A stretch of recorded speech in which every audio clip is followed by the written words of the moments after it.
Hey there, this is our out of the theater reaction to F1, currently in theaters, or actually at the time of this, it's not in theaters just yet, but they have had some early releases, early screenings, and we just saw it in IMAX. F1 stars Brad Pitt, Kerry Condon, Javier Bardem, Damson Idris, and I'm going to blank on the rest of the cast. What did you think of the movie? I really liked the movie. It was like there was always something that like kept it going, but there was some slow points. But it was mostly action packed, which I liked a lot. The driving scenes were cool. There was some there was just like really good character development and just like progress throughout the movie, which I thought was really cool.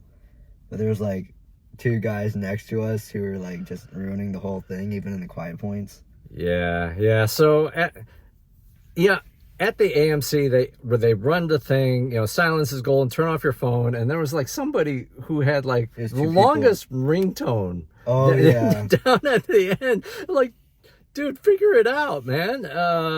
But then, there was these two chuckleheads that are next to us and so this is like, I think part of the reason why they were that way, and this is the wrong audience for it, and I think it's like in Star Wars stuff, you have like the toxic fan and you're just looking for stuff to rip on. Yeah.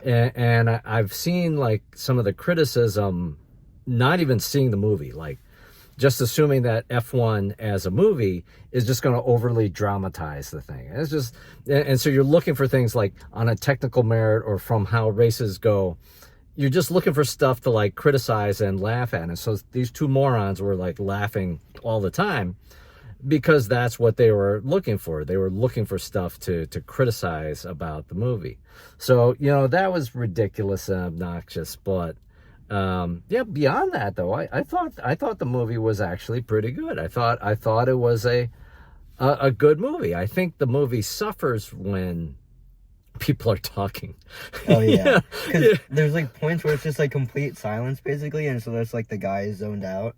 Yeah. But then there was like two guys behind us were like, "Oh, that didn't really happen," or like they're just like laughing in the middle of it. I'm just sitting there, I'm like, why? Like it doesn't. It's not that deep. Like, why do you care that much? Well, it's not that deep, and then some of the writing or interactions are there's nothing that innovative in terms of like sports movie storytelling. Like you can see what is ultimately going to happen with some of these characters.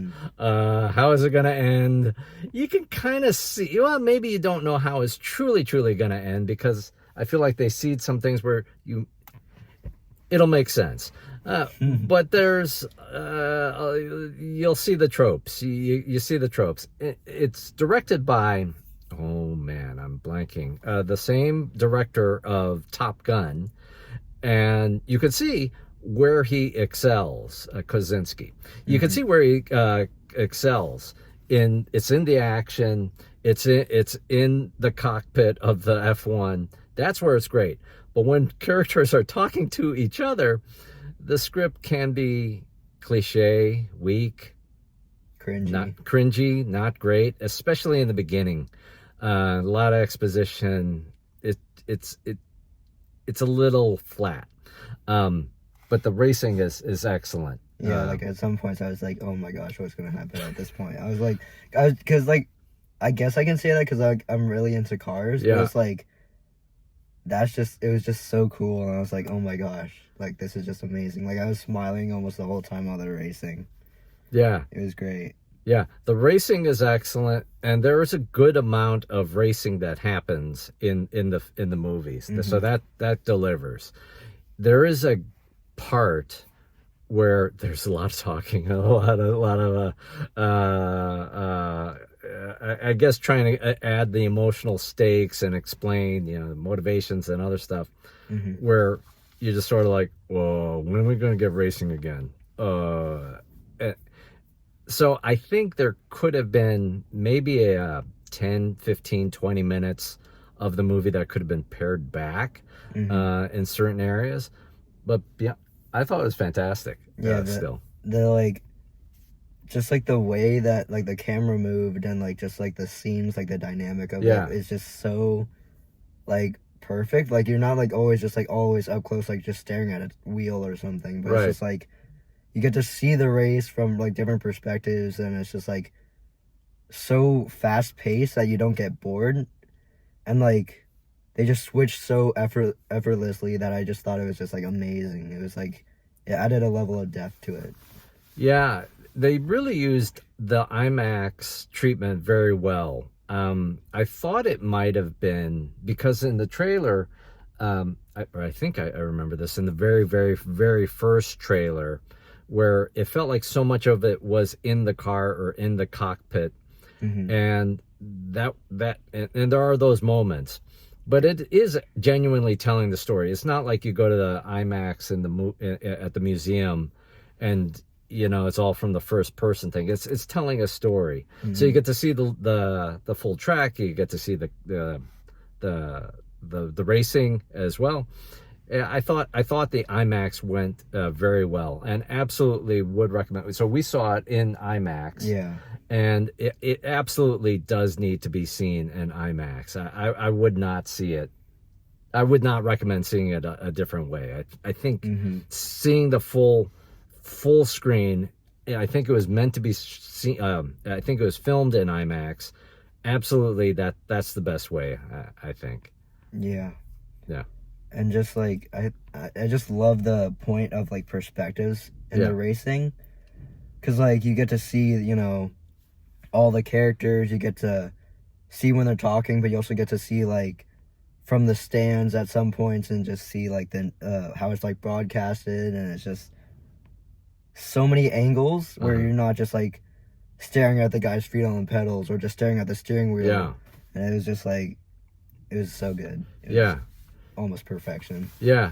I think that uh, an element that I loved tremendously without not getting into spoilers is that, for many of these like sports type movies, Mhm. the focus is on the main character, and it's all about the main character. It's like a gift of talent, and whatever they have, they're just like the one in a million character that person that could deliver. But here you get to see it's a total team story, and I think that worked really well for me. I Yeah. liked that it is the driver, it's the engineer, it's the pit crew, it's everything Hmm. that drives how the team performs. So I thought, without getting into spoilers too much, I really appreciated that, because as much as there are tropes of sports movies in this film, I felt like that was different Yeah. to tell a broader, wider story. Um, all right. So, anything else that we missed here? Um, Not really, but I just thought the movie was well like sculpted in the way of like the vision of how it would be made. Yeah. Like I just thought like the way that they paced it, the way that they planned it was really good. And I don't know, I just feel like there was a connection between all the characters without just like, getting too sidetracked or getting too focused on one person. It was Yeah. well like split up, and I like that a lot. Yeah. So, yeah, I absolutely agree. Yeah, this is a good movie. This is a very good movie. I think it's absolutely one of my favorites of 2025 so far. Seen a lot of not great movies, so I guess that doesn't help. But it's really up there for me, and absolutely would recommend. With movies today, they don't last in IMAX or the the Dolby digital screen. You kind of need to see it during that opening week or weekend. Maybe it'll last a second week.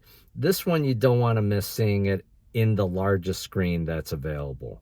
Yeah. So definitely recommend seeing it opening week, and in the biggest screen that you can, preferably IMAX. Hmm. Uh, all right. Well, thanks, everybody. Do all the YouTube-y things. Hit the like and subscribe, and we'll see you next time. This was our review of F1, And take care. Thanks. Bye. Bye.